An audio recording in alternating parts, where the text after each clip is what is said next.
Hi, everybody. Welcome to the Wedding Ceremony Podcast. We talk about anything and everything that has to do with wedding ceremonies. My name is Clint Huft, and I am very excited about today's episode because not only do we have the man, we also have the Rev. First of all, I want you to meet JP Reynolds, accomplished author and wedding officiant, and a whole bunch of other stuff. JP? Clint, as always, good to be with you. And yes, I am excited, and I'll let you introduce her. Reverend Dawn. Hey everybody, it's great to be here. We are wedding ceremony focused. JP and I are two officiants that have been doing it for a really long time, but Yes, you also are a wedding officiant, but your background is very diverse. So, Dawn, tell us what you want us to know about you. I'm an interfaith minister, and I've also been in the wedding world for quite a long time, maybe not quite as long as you two.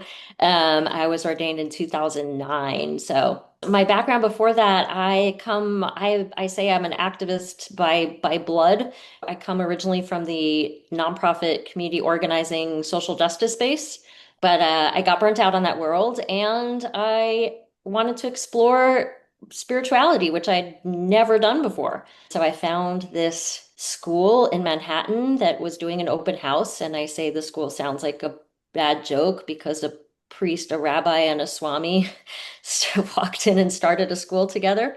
And it was one of the best things I've ever done. So I got a foundation in all the major world traditions. Still had no idea what I was going to do with it. I just wanted to explore and learn. And then my best friends at the time asked me to marry them. So the very first ceremony I ever officiated, well, there were two in the same week, but one of those was a Mexican Catholic marrying a Thai Guatemalan Buddhist, and I was immediately hooked. So it's bilingual and multicultural and interfaith and all the things. Shortly after, my family and I at the time were transferred to Atlanta, and so I really had most of my wedding business in Atlanta. And I think to this day, 16 years later, I am still the only female interfaith bilingual minister in the Bible Belt. I do less of that today. I still do that and premarital counseling, but most of my days these days are spent as a career transition coach and a relationship coach specializing in couples in crisis. So those who are really, this is usually their last ditch effort, the last thing they're going to try before seeing if they're going to break up. Oh, that's what I actually spend most of my time on these days. So still working with couples. And I saw that you did a TEDx talk. Is that right? I did. So, yes, complete bucket list experience. That was the end of last year, so a little less than a year ago. And it was specifically on rewriting outdated relationship myths, specifically the one about you should never go to bed angry. So, I'm extremely passionate about the best practice myths that a lot of us grew up with that not only are ineffective, but can actually be harmful, and all the things I wish we had learned about relationships in school. So I write about that, I speak on that, and I'm really passionate about that. That could kind of apply to all the wedding ceremonies as well in regard to all the myths that we wished didn't exist anymore. Dawn and I have known each other for many years. It's just interesting, Dawn, as you give your quick overview of how you spend your days. Okay, kind of knew that, kind of did not know a lot of what you just shared. I'm sitting here thinking, oh, yeah, this is why I wanted Dawn to be on this podcast. Love it, love it, love Absolutely. it. I, in addition to officiating, am a corporate communications coach and trainer. All of that communication stuff seeps into the work that I do, meeting with couples. And it is fascinating. I would say, though, and I'm going to presume that you would agree with me, there's no way that you can predict what the future is for a couple. We may have feelings, we may have hunches, we may have whatever. But I always operate from the belief that the quality of your life is based on the quality of the communication in your life. Absolutely. And it is fascinating. I think all three of us would be fascinated by how unconsciously or without planning, couples reveal the dynamics of their relationship just by how they present themselves Absolutely. when they meet us. Because is it not true that you sit down, the Zoom opens up and there's a couple, and like within 3 minutes, you're relaxed, you're laughing. It's like you get them. You hear that click. With other couples, it's maybe it's an off day. Maybe they just got an email from work. Or maybe they shouldn't be on the Zoom call at all. Right. So you mentioned bilingual. What languages do you speak? French and Spanish No kidding. and English. So you're Yeah. trilingual. I am trilingual. I've done 2 trilingual ceremonies. That was a lot of fun. When they ask you to speak in Yeah. French or Spanish, do you find that there are unique customs that come along with that request, that come along with the heritage or the country that originates that language? Do you find any uniqueness or quirks or things that we would say, oh, that's never happened before? Oh, that's an interesting question. It's a little hard to separate the language part from the culture and the spirituality and the religious part, right? So, not all, but most ceremonies that I've officiated in Spanish or French tend to have Catholic heritage, right? It's a little hard to distinguish, but of course, they're the Romance languages. So, everything is going to sound a little more romantic and a little more formal now, especially being back in Los Angeles. A lot of that is lost, I feel like, in a lot of the ceremonies here, where it feels a lot more casual and friendly. And to me, the ceremony, of course, I'm biased, but obviously the ceremony is the most important part, right? I mean, clearly. But, that's the part where we're really connecting on why have you decided to forge these lives and these families together with the idea of it being forever. And so there's something to the language that I feel gives it an air of romance and also sort of solemnity and ritual. And to me, that's adds a layer of beauty and excitement. And maybe also an emphasis on how significant it is, what kind of a commitment you're making. I don't know if that answers your question. Well, it does kind of. I like the fact that you said that generally speaking, with French and Spanish, that they typically have a Catholic background. Yeah. Yeah, I think that's fascinating. Also, just a little bit of context, a long, long, long, long time ago on a TV show, I saw a guy from France read from the California Department of Motor Vehicle Code in Yes. French, and Love it. it sounded like poetry. It was A amazing to hundred me. percent. Do you find that wave of emotion as you speak in those just incredible tones and the Oh, language and hundred what's percent. built in? Yeah, They're such yeah, I'm beautiful, envious they're of that. such beautiful languages. This is a little aside, but a really close friend of mine, we landed our TED Talks a week apart. His TED Talk was really on that. It was sort of the intersectionality of cultures, but he speaks 5 or 6 languages. And so he started it saying a few words in the different languages and sort of questioning on the audience on what assumptions did you just make about me based on the tone of these, this one sounds so harsh and you must be this difficult person to get along with, and this one sounds so lovely and romantic. And yeah, there is a different sort of tone to it and what that brings about to the listener often. It's really interesting.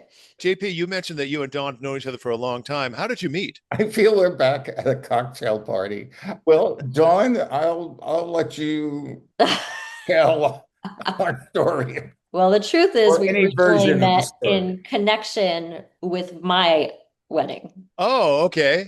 So That was when JP was we your first officiant? connected before I was even an ordained minister. So many, many years ago. That's how we first met. And then once I became ordained shortly after, we then connected as colleagues and peers and then as good friends. Little did we know when we were young and innocent. So I think of all the couples that I have been involved with, I think, Dawn, you are the only person to go on to become an officiant. And I have officiated from the time I began. Yep. I began as a Catholic priest. So Yes. from the days of my origins until today, I have easily officiated over 1,000 ceremonies, Mhm.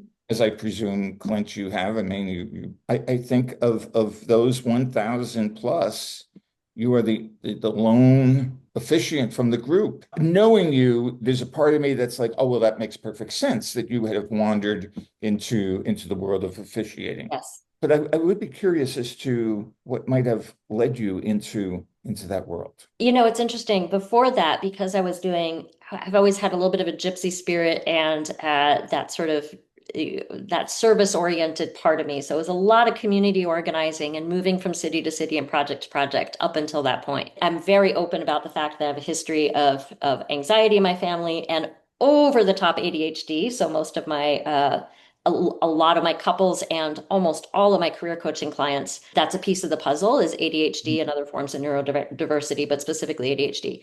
And so I now know that that's part of why the creative thinking, the creative problem solving, but also sort of the constant looking for something new. So exploring the seminary and learning a different way, it was such a powerful experience, more so than any religious or spiritual part. It was really about learning how to presence in a different way, learning how to know if you're in communication with somebody you're working with, how to recognize what part of it's your own shit and what part of it's theirs, so that you can really stay present and be in that space. I loved it so much. And I'll share with you a little kind of a moment that was really poignant for me is we were practicing for ordination and the music minister was leading us in songs, and we were ordained at Riverside Church, which is where MLK. It was really powerful. It was maybe a few days before, and he said, I just want you to all to understand, it is forever that you will be called reverend. And I was like, what did he just say? I've never been anything for more than 18 months in my entire life. It was such a defining moment for me. The idea that this wasn't moving into some new project. This was identity. Wow. I was from that moment forward. And even though most of my day to day now is coaching, I'm a single mom, I make art, I do all sorts of things. To me, that through line is being with people at the most pivotal crossroads of their lives. So I feel that that's central to me because my thing was always, where do I belong? Finding that belonging, finding that connection and alignment. So that's the centerpiece of everything I do, I feel like. That's brilliant. How do you create your ceremonies with having that as a background and that emotion inside of you? How do you get with a couple and then how do you create the ceremony that works for them on their wedding day? Oh, I love that question. Having done this also for a very long time, I have sort of a baseline of materials to give them a jumping off point. I don't want them to feel like we're starting with a blank sheet of paper, right? Because for most of them, it's still their first time. So starting them off with an array of here's some different tones, here's some different from more, spiritual to more secular, and then some readings that are from all different spiritual traditions, and then a lot of things just about love. And then we play with it. The package that most people do with me is where I have them write each other a love letter and I give them some instructions on that. And then we pull pieces of that into the ceremony. My truly unique niche is they're combining two or more spiritual and or cultural traditions. But most of the ones I do, I would imagine maybe it's similar for you, are spiritual or have a tone of the importance of love, but not super tied into a tradition, right? And so then the focus becomes on what is it about your love story? Because to me, oftentimes people ask me, we're not believers, we're atheists, can you still officiate? Well, of course, because then to me, you're putting so much faith in the love, right? That's where the faith is. You're putting faith in what it means to kind of commune with another person and build a life together. And in some ways, I feel like that's even harder. So then it becomes about that story. That's beautiful. I like the fact that you start with their love letter to each other. I've never heard that before. Sometimes officiants will privately like take one separately and the other separately and say, tell me about your fiance and that sort of thing. But your initial homework is write a love letter to your beloved, and then we pull from that. I think that's a really cool vehicle. I love that. Thank you. Thank you, Clint. Is this another spot where I get to turn the tables and ask you both to answer that same question? Oh, how do we do the ceremony? Yeah, I'm really curious. What's your approach? So your high level, like, this is how I like my couples to feel connected to the process. JP? I was listening to you, Dawn, and I am aware that the three of us, in terms of our philosophical approach to meeting with a couple and working with a couple, our approaches overlap. In terms of the mechanics, it is fascinating that we have three very distinct features. I love that. Which is very distinct. For myself, I work from the belief that a ceremony gives thanks for the past, celebrates the present, and, if I can use the word, blesses the future. I work from the belief that the purpose of the ceremony, at its deepest heart, is an act of witnessing. Love that. Yeah, and that I am there to call people to the witness. And I'm very keen on making sure that people do not consider themselves watching a show or going to a movie. Yes. That it's like, folks, you're here not just for the Crate and Barrel gifts. Although I'd be very happy to register for Crate and Barrel Right. gifts. I know the store very well. When my niece got married, she was so humble and sweet. She said, I don't know if I'm going to register. I said, that's okay. You don't have to. I am going to register for the two of you. And what you don't want, I will take because I'm registering for me. I will admit now in public that in terms of the structure of the ceremony, the structure is classic because that classic Western structure Yep. existed for as long as it has for a reason. It Yes. gives a solid structure. But what we do inside of that structure is fresh, contemporary. I always wanted to be devoid of cliches. I guide the couple and for me, it's the heart of it is the vows. And it's interesting to listen to, when you're talking about writing letters and their story and everything. For me, I always enjoy when they distill their story and share it somehow or other within the context of the vows. Yes.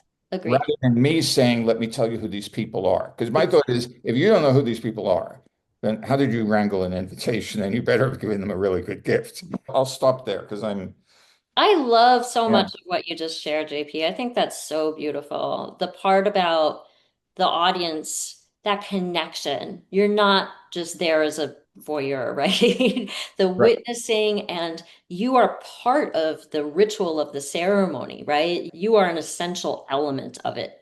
If Right. it wasn't at least in part involving you, it would be an elopement, right? Or it would be the Right. courthouse of the two of them. So I love the way you frame that. I love the past, present, future piece. That's so beautiful. And the ritual part, you're absolutely right. I think the ideal ceremony balances traditional ritual with elements that are more contemporary and then elements that are unique just to that couple. The two of you love the word ritual. I'll just throw that in. Yes. JP has spoken. She's probably why often. we bonded in the first place. Totally. That's great, Clint. That's you nabbed me. You nabbed me. You called me I on do. this. I do love I rituals. guess you do know me, Clint. But Clint, I would maintain that you do too. All right, let's hear it, Clint. What's your process? Well, first, I think you have to define the word ritual. I think it's different for every person. Absolutely. Yeah, for some people, ritual has a specific structure. Yes. And Especially I like that. especially for those of us with a Catholic background by origin. Oh, yeah, there is that. Absolutely. Yes. But I think it's also possible you could define ritual as an emotional experience. The structure is supposed to lend itself to that, but there are certain things that I do on a regular basis that could be called a ritual, but that isn't the intent. The intent is the emotional experience. I have a structure and I know what works. That could be part of the ritual, but the underlying intent is the emotional experience. I would just to quickly highlight that. When ritual works, it is an emotional experience. When ritual does not work, it deadens the spirit. True. Oh my gosh. Yeah. So I really, based on what you're saying, very thin sunlight separating the three of us there. That's the power of ritual when it's done right. But it is sunlight. Let's not ignore Just a little that. ray. No, it's just a little ray. It's just a Oh little. no, I no, love I'm that. a wash. I'm a wash in the sunlight. Yes. Love that. I feel like now it's a Broadway musical, Walking on Sunshine. Yes. There you go. Right. My process is pretty simple. I just want the couple to say exactly what they want to say and hear exactly what they want to hear. So I'm not smart enough to predict what that is. So I give them a big ton of resources, not unlike what you do, Don. I give them a big document. It's got everything that anybody's ever wanted me to include in their wedding. And I just let them get rid of all the stuff they don't want. And now we've got a first draft. And then we just take one section at a time. And I insist that the couple make it exactly what they want. And of course, I guide them. If they come up with an idea, my motto is I'm not going to tell you don't do that. I'll just tell you what'll happen if you do that. Right, And exactly. it's the nature of the beast of what we do over and over and over again to think of the entire structure of a wedding ceremony and all the moving pieces and all the logistics and the personalities and et cetera that go into what essentially is a thing that we all agree on, which is that connection between the couple, that the couple has this amazing experience. And getting back to asking everybody to witness, I love that because it changes the dynamic, the emotional dynamic. My way of doing that is every now and then I will say at the very beginning, thank you all for coming. A lot of people could have been invited, but you made the cut. Nice. So here's the Love key it. thing. And then I'll say, that means you have a responsibility to be right here. And I put my hands on the couple because they're holding hands right here, right now. And that changes the dynamic. And it's all the same thing that we're all going towards, is that magic that's happening between the two people. How do we enhance that? How do we guide that? I found that my process of letting the couple figure out what it is that moves them gives me kind of a safe harbor. I don't just make stuff up and throw it in because it could be wrong. And we've all seen videos of the wrong thing that an officiant does.